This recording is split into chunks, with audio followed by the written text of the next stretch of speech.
After betraying my marriage, I came home to find my wife unconscious in the yard, held by another man, only to uncover a horrifying truth behind it all. The brake lights reflected off the wet pavement as I pulled onto Maple Street after 2 months in Chicago. October in the suburbs always looked the same. Pumpkins on porches, leaves turning copper, that specific slant of afternoon light that made everything feel both nostalgic and suffocating. 2 months ago, I'd driven away from this street thinking I needed space, thinking the problem was Anna, thinking if I just had time to clear my head, everything would make sense. Instead, I'd spent 63 days in Linda Torres's bed in a studio apartment that smelled like takeout and regret, telling myself it didn't mean anything. Then Anna showed up at my door 3 days ago. She didn't scream, didn't throw things, didn't make a scene in front of Linda or the neighbors who were definitely watching through their blinds. She just stood there in the hallway with her overnight bag still packed, staring at me and Linda with these hollow, gutted eyes that made my stomach drop 6 floors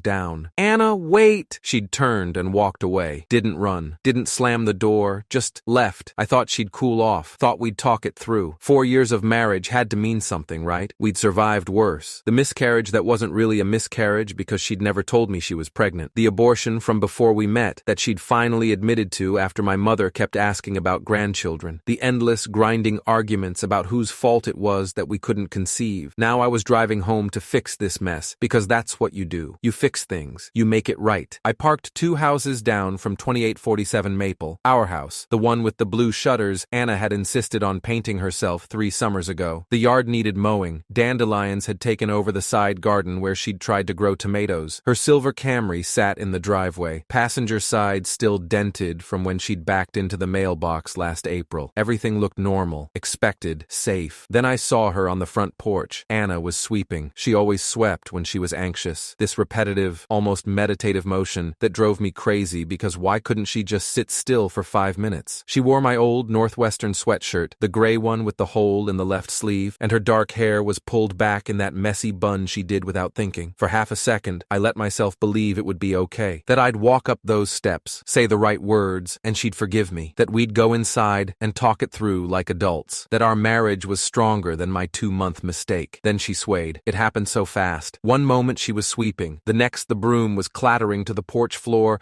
and her knees were buckling like someone had cut her strings. "Anna!" I was already running, keys still in my hand, but someone beat me to her. Michael Chen, from 2849, the architect with the perfect lawn and the Tesla, came out of absolutely nowhere, sprinting across his grass like he'd been watching for this, like he'd been waiting. He caught her before she hit the ground, cradling her against his chest with both arms wrapped around her waist, my wife, in another man's arms, her head against his shoulder, his hands on her. Something hot and primitive exploded in my chest. "Let go of her!" I shoved Michael aside harder than I meant to, grabbing Anna from him. Her body was dead weight, her eyes closed, her breathing shallow. "What the hell do you think you're doing?" Michael's face went dark, not angry, something deeper, disgusted. "What am I doing? Where were you? That's my wife." "Really?" His voice dripped with contempt. "Because you've been in Chicago screwing your coworker while Anna's been here alone. Don't talk to me about your wife." The world tilted. "How do you—" "She told me everything when she came back from Chicago crying." Michael stepped closer, and I could see the contempt radiating off him. 4 years blaming her for not getting pregnant when you refused to even get tested. Then you bail to Chicago and cheat on her. You're a piece of work, Daniel. Anna stirred in my arms. Her eyes fluttered open. Those dark brown eyes I'd fallen in love with 7 years ago at the Northwestern alumni mixer, now looking at me like I was a stranger. "Put me down." I held her tighter. "Baby, you fainted. Let me help." I said, "Put me down." Her voice was ice water, controlled, final. I set her on her feet. She swayed again and Michael's hand shot out to steady her elbow. That touch, that easy, automatic touch, like he had every right, made me want to break something. "Stay away from my wife." "Your wife?" Michael actually laughed, this bitter, humorless sound. "You abandoned her. I've been taking her to doctor appointments twice a week, grocery shopping when she's too exhausted to drive, fixing the sink you said you'd repair before you left 2 months ago." My chest tightened. "Doctor appointments? What doctor appointments?" "Anna, are you sick?" She pulled her arm away from both of us. "Go inside, Michael. Thank you for everything." "Anna, you don't have to—" "Please." He shot me one last disgusted look, the kind of look you give someone who kicked a dog, before heading back to his perfect house with his perfect life, where he definitely wasn't ruining his marriage. I turned to Anna. "What's going on? What doctor appointments?" She walked toward the house without answering. I followed her inside. The living room looked exactly the same. Same gray couch we'd bought at IKEA, same coffee table table with the water ring I'd made with my beer bottle during the Super Bowl. Same wedding photo above the couch, showing us laughing on the beach in Cancun. But there were new things too. Prescription bottles on the coffee table, a stack of medical documents, a CVS bag with the receipt still attached. Anna, talk to me. What's wrong? What appointments? She picked up an envelope from the kitchen counter and held it out without looking at me. Sign these. What is it? Divorce papers. I filed them yesterday with McCarthy and Associates downtown. You'll need to respond within 30 days, or the court grants them by default. The room tilted. My vision went fuzzy at the edges. No, Anna, I know I messed up, but we can fix this. I love you. You should have thought about that before, Linda. It was a mistake. I was stressed and lonely, and you blamed me for 4 years. Her voice cracked, the first sign of real emotion breaking through that icy control. Every single time your mother called asking about babies, you looked at me like I was defective, like my past broke me, like I was the reason you didn't have what you wanted. I never said that. You didn't have to. Tears started rolling down her cheeks, but her voice stayed steady, professional almost, like she'd practiced this. You refused to get tested yourself when Dr. Morrison suggested it, refused to go to couples counseling when I begged you. Then you took that Chicago transfer, which we both know you requested, and left me here alone for 2 months, and you cheated. I know,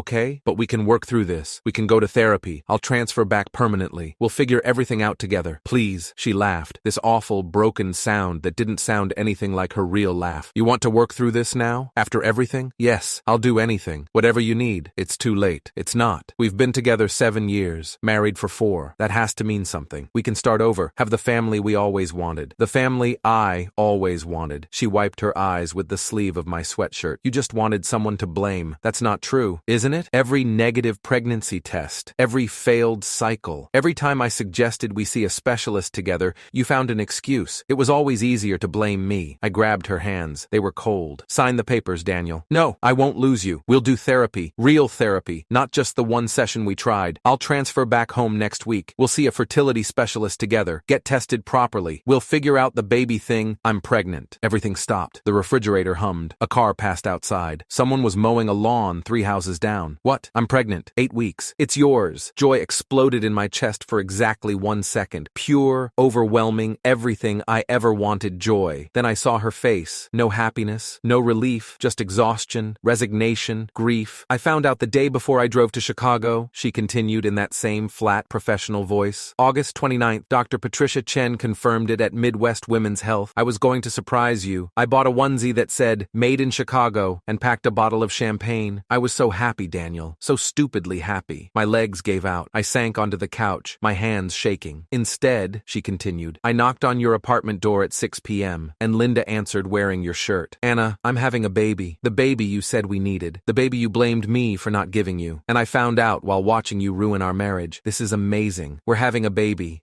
You're having a baby. I'm having my baby. Alone. No, please don't do this. She dropped the envelope in my lap. The papers inside were thick, official. I could see the law firm letterhead through the manila. McCarthy and Associates, family law specialists. Michael paid my hospital bills when I fainted last week, Anna said quietly. $6,000 for the ER visit, the ultrasound, the blood work. $6,000 because my insurance doesn't kick in until I'm employed for 3 months at the new job I started in September. The job I had to take because you stopped depositing money into our joint account in July. The room spun. I'll pay him back. I'll transfer it right now. I don't want your money. I want you to sign those papers and leave. I looked down at the envelope. The papers inside felt impossibly heavy. This couldn't be happening. Not now. Not when we finally had what we wanted. This is what you wanted, isn't it? She whispered. You wanted me to be the problem. Well, congratulations, Daniel. You finally get to be right. She walked to the bedroom and closed the door. I sat there holding divorce papers for the child I'd spent 4 years waiting for, and the wife I'd destroyed us to blame. Day 2. I didn't sign the papers. I slept on the couch that night, listening to Anna cry through the bedroom door. Every sob felt like a knife. Around 2 a.m., I heard her get sick in the bathroom. Morning sickness, I guess. Though it was the middle of the night, I wanted to knock, ask if she needed anything, but the bedroom door was locked. Morning came gray and cold. Anna emerged at 7:30 wearing scrubs, navy blue with tiny white flowers. I'd forgotten she'd taken that job at Riverside Pediatrics. She'd mentioned it in a text I'd barely responded to. You're still here, she said flatly. We need to talk. No, you need to sign the papers and leave. Anna, please, just give me 5 minutes. She poured coffee into a travel mug, the one I'd bought her last Christmas with "World's Best Wife" printed on it. The irony made me sick. I have work at 8. I'm a medical assistant now. Did you know that? I finished my certification in in July. Started at Riverside in September. You never asked. I'm asking now. Too late. She grabbed her keys. The locks change next week. I scheduled it with Anderson Security. They're coming Tuesday at 9 a.m. If you're not out by then, your things will be on the lawn. You can't just kick me out of my own house. Our house, she turned to face me, which I've been paying the mortgage on since July when you stopped contributing. Check the bank records if you don't believe me. I kept every receipt, every statement. My lawyer has copies. Your lawyer, Robert McCarthy and Associates. He's been practicing family law for 19 years. He also specializes in infidelity cases. Her voice was clinical. Turns out, Illinois is a no-fault divorce state, but documented adultery still affects asset distribution and custody. Linda Torres from Unit 4B of the Oakbrook Apartments was very memorable to your doorman. Time-stamped entry logs are admissible in court. My stomach dropped. You investigated me? I protected myself, like you should have protected our marriage. She walked out. I sat there in our kitchen, the kitchen where we'd had our first real fight about paint colors, where we'd made breakfast together every Sunday, where I'd proposed a second time just because and tried to process what was happening. She had a lawyer, a real lawyer, with a real case, and she was pregnant with my baby. Our baby. I grabbed my phone and called the first attorney I found on Google, Hoffman and Partners, Family Law. The receptionist put me through to Stephen Hoffman himself, 42 years in practice, according to his website. His voice was gravelly and skeptical. Mr. Richardson, tell me what's going on. I explained everything. The Chicago transfer, Linda, coming home to find Anna fainting, the divorce papers, the pregnancy, silence on the other end. Mr. Hoffman, son, I'm going to be straight with you. You're in a bad position, but she's pregnant with my child. That has to count for something. Illinois is a no-fault state. The pregnancy complicates custody, but not the divorce itself. And if she can prove you committed adultery while abandoning marital assets, he sighed. Did you stop contributing to household expenses? I was paying for my apartment in Chicago. I didn't think that's abandonment of marital obligations. Combined with documented infidelity, she has grounds for a favorable settlement. How much documentation does she have? She mentioned doorman logs, entry records. That's admissible. What about your income? I'm a senior analyst at Carver Financial. Base salary is $140,000 plus bonus. And her income? She just started as a medical assistant, maybe $35,000. So you're the primary earner who abandoned the household to conduct an affair, stopped paying bills, and now she's pregnant. Mr. Richardson, if she has a good lawyer and McCarthy is excellent,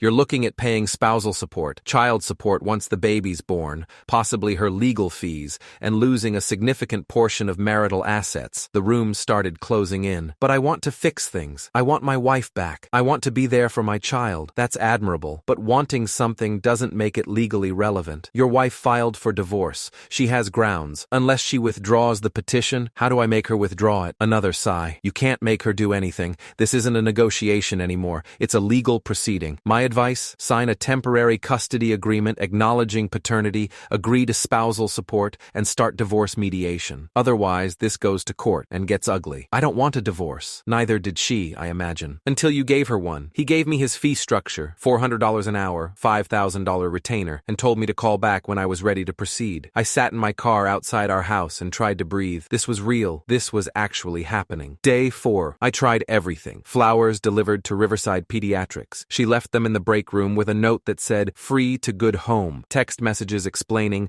apologizing, begging, all red receipts turned off. Showing up at her work, security escorted me out after she filed a complaint about harassment. I was losing her, losing everything. That's when Michael knocked on my car window. I'd been parked outside the house for 2 hours, trying to figure out what to say, when he appeared at my driver's side door, looking like he wanted to drag me out onto the pavement. "You need to leave," he said. "This is my house." "Not anymore. Anna called me crying after you showed up at her work. You're harassing her." "I'm trying to save my marriage." "You didn't give a damn about your marriage for 2 months in Chicago. Now you care?" He stepped back. "Leave her alone, Daniel. You've done enough damage. Who do you think you are? Her bodyguard? Her friend, which is more than you've been." "Oh, I'm sure you're just being friendly." The words came out bitter, ugly. "Paying her bills, driving her to appointments. What do you want, Michael? Think you'll swoop in and play hero?" His face went hard. "I'm married, you idiot. Happily married for 12 years to someone who actually respects me. I helped Anna because that's what decent people do. You should try it." He walked away before I could respond. I sat there, feeling about 2 inches tall. Day 7. The pregnancy complications started on day 7. Anna called me from Riverside ER at 3 a.m. Her voice was small, scared. "I'm bleeding." I drove 90 miles an hour and prayed to a God I wasn't sure I believed in. She was in room 7, hooked up to monitors, her face paper white. Dr. Patricia Chen stood beside her bed, early 40s, kind eyes, ID badge that said OBGYN, Midwest Women's Health, 15 years. Mr. Richardson, she gestured to the hallway. May I speak with you? We stepped outside. Your wife is experiencing what we call a subchorionic hemorrhage. It's relatively common in early pregnancy. About 25% of pregnant women have them. Most resolve on their own, but Anna's is moderate and causing significant bleeding. My hands started shaking. Is the baby okay? Currently, yes. Heartbeat is strong at 157 beats per minute, but Anna needs complete bed rest for at least 2 weeks. No stress, no physical exertion. She also needs someone with her at all times in case the bleeding worsens. I'll be there. Whatever she needs. Dr. Chen's expression changed. Mr. Richardson, I need to be frank with you. Anna's blood pressure has been elevated for weeks. She's showing signs of significant emotional stress, which isn't good for her or the baby. I've recommended she see Dr. James Foster, a therapist who specializes in maternal mental health, but she needs stability, safety, peace. The implication hung between us. You're saying I'm making her worse. I'm saying she needs support right now, not additional stress. I'm her husband. Are you? She looked at me steadily, because she listed Michael Chen as her emergency contact. Not you. That hurt worse than anything else. I went back into the room. Anna was staring at the ceiling, both hands pressed to her stomach like she could protect the baby through sheer will. Anna, she didn't look at me. Dr. Chen says you need bed rest, complete bed rest. I'll move back in. I'll work from home. I'll do whatever you need. No, you need someone there. Michael has his own family, his own life. Let me help, please. Finally, she looked at me. You want to help? Yes, anything. Sign the divorce papers, give me the house, set up child support, and disappear. I can't do that. Then you can't help me. She turned away. Michael already said he and Jennifer will take turns checking on me. Jennifer's a nurse. She's better qualified than you anyway. Jennifer, Michael's wife. The woman I'd accused him of trying to replace with Anna. I felt about as low as a person could feel. I'm not giving up on us, I said quietly. There is no us anymore. You made sure of that when you slept with Linda. I know, and I'll regret it every day for the rest of my life. But that baby, my voice cracked, that baby is ours, mine and yours, and I want to be there. I want to be a father. Then be a father from a distance, because I can't look at you without remembering what you did. Day 12. The court summons arrived on day 12. Petition for emergency restraining order. Filed by Anna Richardson, petitioner. Against Daniel Richardson, respondent. Judge, Honorable Margaret Walsh, Family Court Division. My lawyer called immediately. Daniel, what the hell did you do? Nothing. I haven't even been near her. She filed an emergency petition claiming harassment and emotional distress. Says you've been parked outside the house multiple times, showed up at her workplace, sent dozens of unwanted messages. She attached phone logs, screenshots, and a sworn statement from her doctor. I was trying to talk to her. You were stalking her. And now Judge Walsh is reviewing it. If granted, you can't go within 500 feet of Anna, your house, or her work. Do you understand how bad this is? I understood. I understood I'd lost control of everything. Day 14. The hearing was set for Thursday at 2 p.m. I showed up in my best suit, freshly shaved, armed with my own lawyer, Stephen Hoffman, looking skeptical and expensive. Anna sat across the courtroom with Robert McCarthy, 60-ish, silver hair, three-piece suit that probably cost more than my car payment. She wore a simple navy dress, minimal makeup, her hands folded in her lap. She looked small, fragile, pregnant. Judge Margaret Walsh, 50 years old, 23 years on the bench according to the plaque on her desk, reviewed the documents with the kind of careful attention that made my palms sweat. Mr. Richardson, she said finally, Mrs. Richardson has filed a petition for an emergency order of protection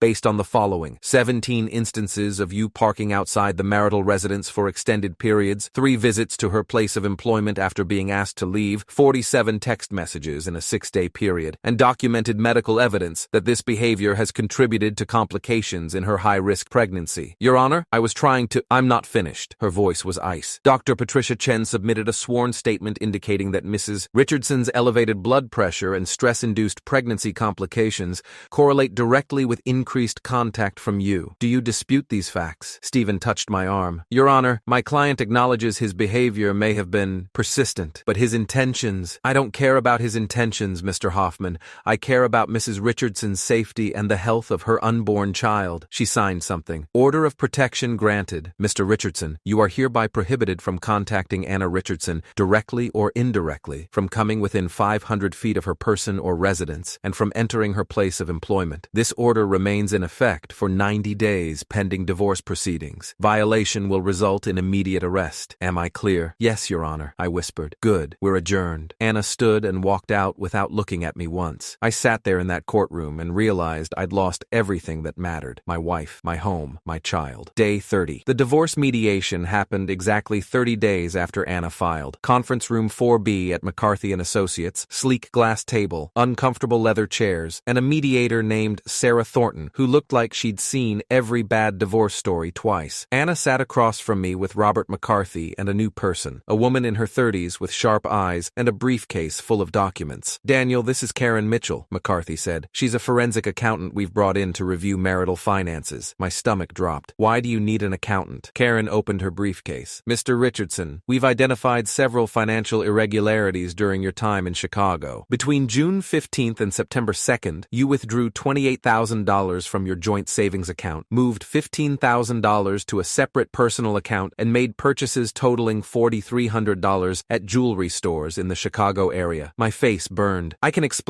Can you explain why none of those jewelry purchases appear in Mrs. Richardson's possession? Linda's necklace, the bracelet, the earrings I'd bought for her birthday. "I made mistakes. You embezzled marital funds to support an affair," McCarthy said flatly. "That's not a mistake. That's calculated deception. We're requesting full restitution of those funds, plus 70% of remaining marital assets, spousal support of $20,500 monthly, and pre-birth child support payments." "That's insane." "That's fair," Sarah Thornton said. "Mr. Richardson, you abandoned your marital residence, conducted an extended affair, misappropriated marital funds, and caused documented harm to your wife's health during a high-risk pregnancy. You're lucky Mrs. Richardson isn't pursuing criminal charges for financial misconduct." I looked at Anna. She sat perfectly still, her hands on her stomach, a stomach that was just starting to show now at 12 weeks. "Anna, please, we don't have to do this." She finally looked at me. "I'm not doing this to you, Daniel. I'm protecting myself and my baby from what you already did. Our baby, biologically yours, but you've given up every right to call yourself a father." "I haven't. I want to be there. You wanted a baby when it was convenient, when you could blame me for not having one. Now that I'm actually pregnant, it's not convenient anymore, is it? I'm sick, bleeding, on bed rest. Your son or daughter is causing complications. This isn't the perfect family photo you wanted." Her words hit like physical blows. "That's not true." "Isn't it? You left me the moment it got hard. You'll do the same to this child." "I won't. I swear I won't. I don't believe you." Sarah Thornton cleared her throat. "Let's address custody arrangements. Mrs. Richardson is proposing supervised visitation starting after the child is born, contingent on you completing a parenting course and family counseling." "Supervised? I'm not dangerous." "You violated an order of protection twice last week," McCarthy said. "Police reports from October 15th and 18th. Both times you were observed parked outside Mrs. Richardson's workplace." I had been, just sitting in my car, just wanting to see her. I wasn't trying to scare her. "You did anyway," Anna said quietly. "Every time I see your car, my heart rate spikes. Dr. Chen recorded it during my last appointment. 140 beats per minute. That's not healthy for the baby." I looked around the table, the mediator, the lawyers, the accountant, all of them looking at me like I was the villain. Maybe I was. "What do you want from me?" I asked. "Sign the papers," Anna said. "Accept the terms. Move out of the Chicago apartment. Yes, I know you're still there. Linda submitted a written statement confirming your continued residence, and leave us alone." "Us?" "Me and my baby. Not our baby. Not your baby. My baby." I signed the mediation agreement with shaking hands.